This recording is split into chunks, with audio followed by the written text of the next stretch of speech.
नमस्कार, मैं प्रीति और आप देख रहे हैं वी एक्सपर्ट न्यूज। आइए बढ़ते हैं खबरों की ओर। यूपी के कन्नौज में सर्राफ परिवार को एक हफ्ते के भीतर मिला इंसाफ। 25,000 के इनामी बदमाश को यूपी पुलिस ने किया ढेर। एक की हुई मौत जबकि दूसरा गंभीर रूप से हुआ घायल। पिछले दिनों सर्राफ की हत्या कर 20 लाख की थी लूट। यूपी के कन्नौज में सर्राफा कारोबारी अय्याज की हत्या करके 20 लाख की लूट करने वाले लुटेरे को पुलिस ने मुठभेड़ में किया ढेर। सुबह तड़के करीब 7:30 बजे हुई मुठभेड़ में गोली लगने से 25,000 के इनामी एक बदमाश इजहार की मौत हो गई। वहीं गोली लगने से दूसरा लुटेरा घायल हो गया। लुटेरों की ओर से की गई फायरिंग में 2 सिपाही भी घायल हुए हैं।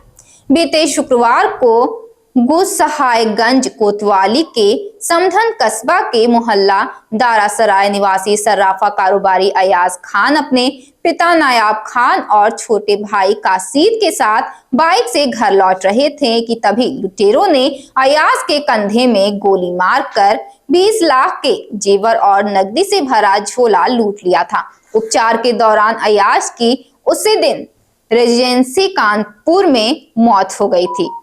क्या मामला था ये?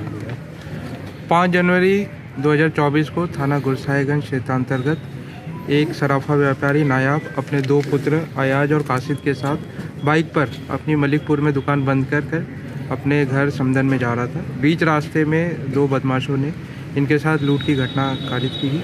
अयाज जो बाइक चला रहा था उस पर तमंचे से फायर किया, जिसमें घायल अयाज को कानपुर इलाज के लिए ले जाया गया। इलाज के दौरान हॉस्पिटल में उसकी मृत्यु हो गई। इस पूरी घटना में तत्काल मुकदमा थाना गुरसाहिगंज पे पंजीकृत किया गया।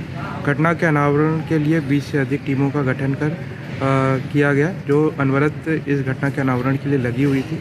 400 से अधिक सीसीटीवी फुटेजेस को देखा गया। सीसीटीवी फुटेजेस में हमें एक जगह ये जिन अपराधी ने घटना की थी उनका सीसीटीवी फुटेज प्राप्त हुआ, जिन्होंने हेलमेट पहना हुआ था। इस सीसीटीवी फुटेज और फोटो को हमने प्रेस में रिलीज़ किया और इसकी पहचान हेतु लोगों से आग्रह किया, और जो इसकी जानकारी देगा उसके लिए उसको 25,000 का इनाम देने की बात बताई। साथ ही उसकी जो डिटेल्स है गुप्त रखी जाएगी। सीसीटीवी फुटेजेस में ये जो बाइक सवार बदमाश आए थे उनका हम लोग रूट ट्रैक कर रहे थे। रूट ट्रैकिंग में हमें ज्ञात हुआ कि ये लोग रुखाबाद साइड से कन्नौज आए हैं, वापसी भी उसी तरफ गए हैं। उस डायरेक्शन में हमारा लगातार सर्च ऑपरेशन चल रहा था। इस दौरान फिर हमें ग्राम अजीलुपुर जो फरुखाबाद में पड़ता है, वहाँ पे हमें एक खेत में 2 हेलमेट मिले। ये हेलमेट वही थे जो सीसीटीवी में हमने बदमाशों ने जो पहने हुए हेलमेट थे उनसे इनका मिलान हुआ। हमारी टेक्निकल इंटेलिजेंस और जो फील्ड इंटेलिजेंस के आधार पर कुछ अपराधियों का चिन्हित किया गया था, जिस पे हम लोग लगातार कार्य कर रहे थे। उनके आने जाने वाले रूटों पे हमारी लगातार चेकिंग चल रही थी। आज सुबह लगभग 7:30 बजे जब थाना गुरसाहिगंज क्षेत्र में चेकिंग चल रही थी, तो उस चेकिंग के दौरान एक बाइक पर 2 व्यक्ति आ रहे थे। उनको रुकने के लिए इशारा किया गया।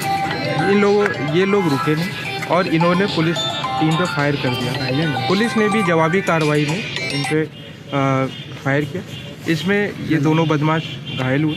साथ ही हमारे 2 पुलिसकर्मियों को भी घायल हुए।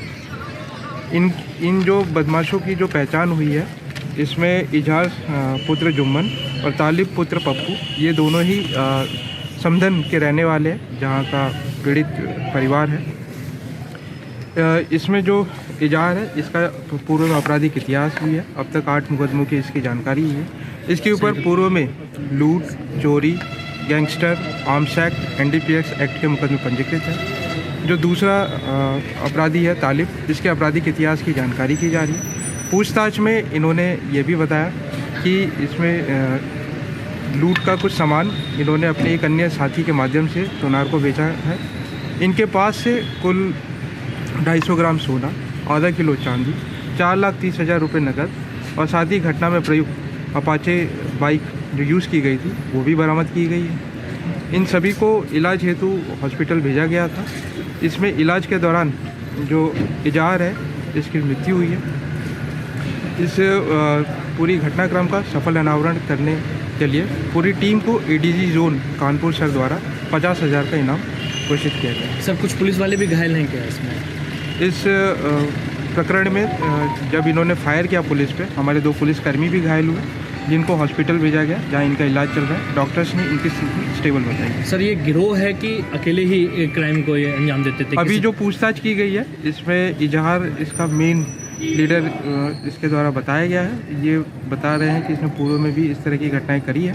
ये अपने कई साथियों को बदल बदल के इस तरह की घटनाएं की है। इसमें विवेचना प्रचलित है। जो भी तथ्य इसके सामने आएंगे उसके अनुसार विधिक कार्रवाई। सर जो गोली मारने की बात आ रही है तो क्या कोई रंजिश में मारी गई है कि ये लूट के इरादे से ही मारी गई थी?